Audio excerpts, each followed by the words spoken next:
Eu sou Mário Persona e essas são as respostas que eu dei aos que me perguntaram sobre a Bíblia.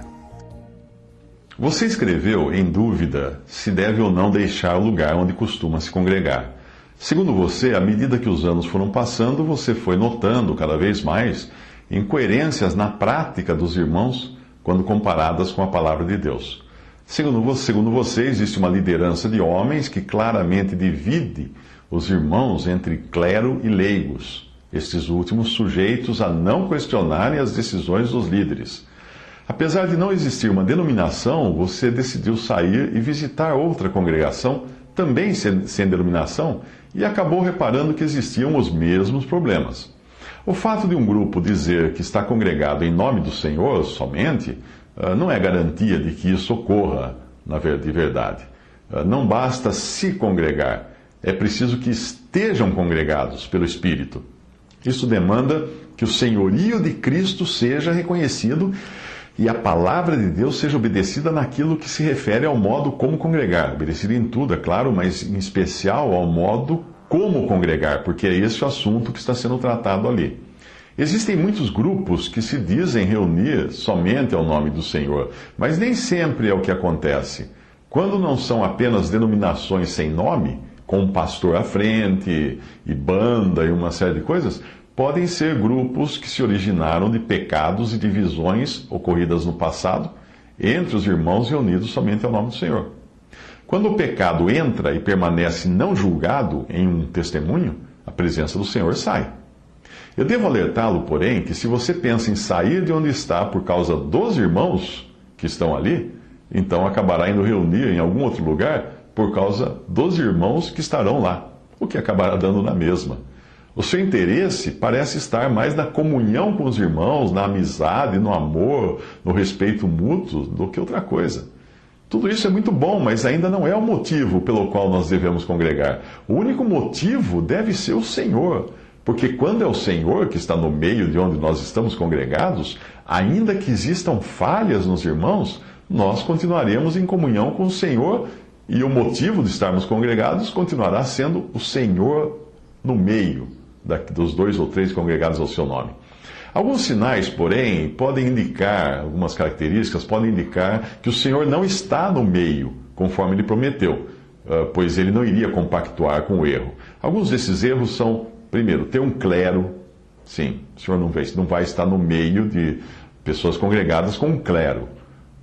Ter pecado não julgado pela Assembleia, ter uma denominação que divide os crentes por diferentes nomes, ter um espírito de independência, porque não pode existir independência no corpo.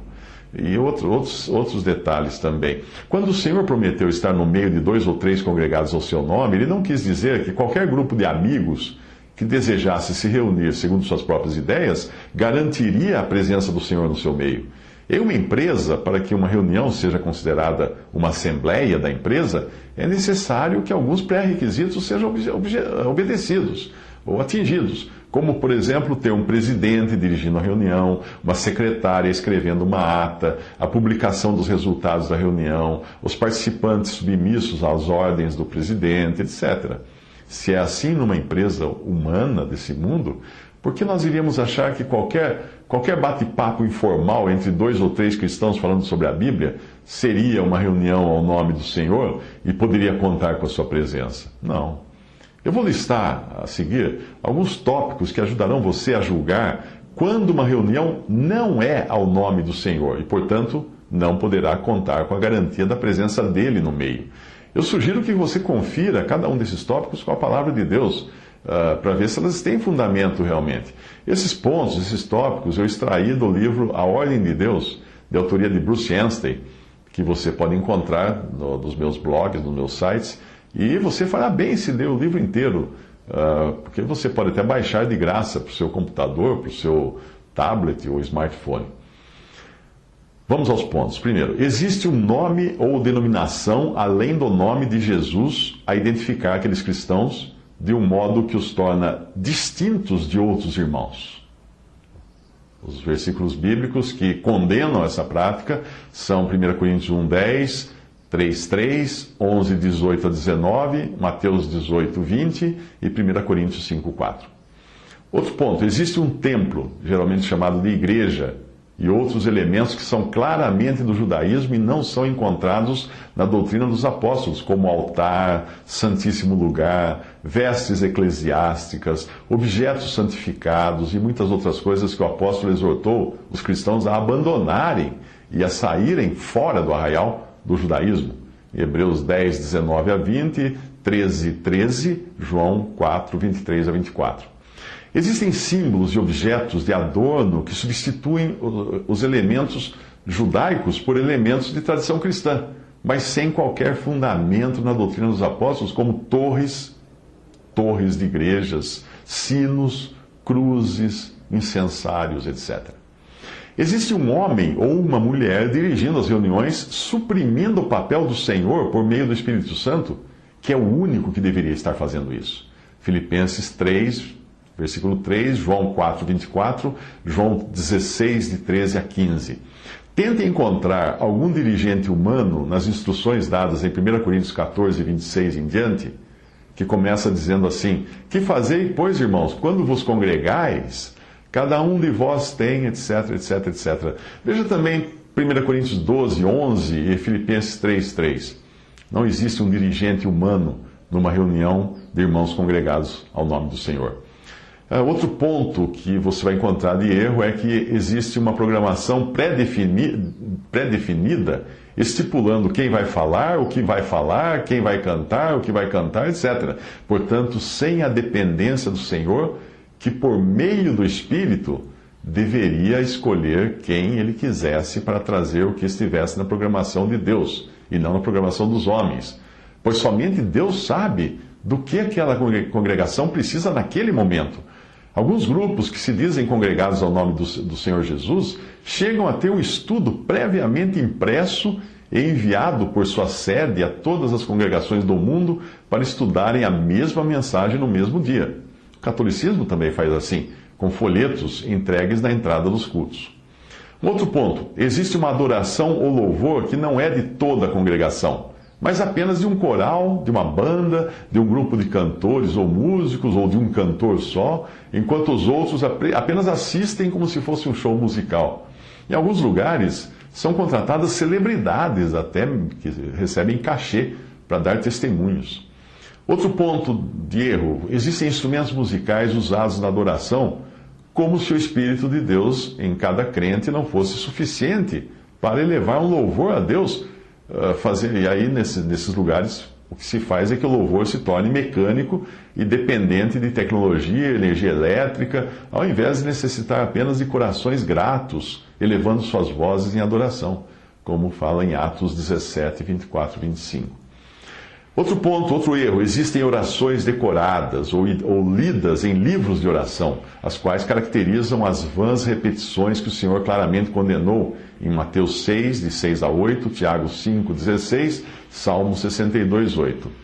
Outro erro, existe uma ceia que é celebrada mensalmente, anualmente ou em qualquer outro intervalo diferente do costume dos primeiros cristãos, que era no primeiro dia da semana, ajuntando seus discípulos para partir o pão, etc., de Atos 20, versículo 7.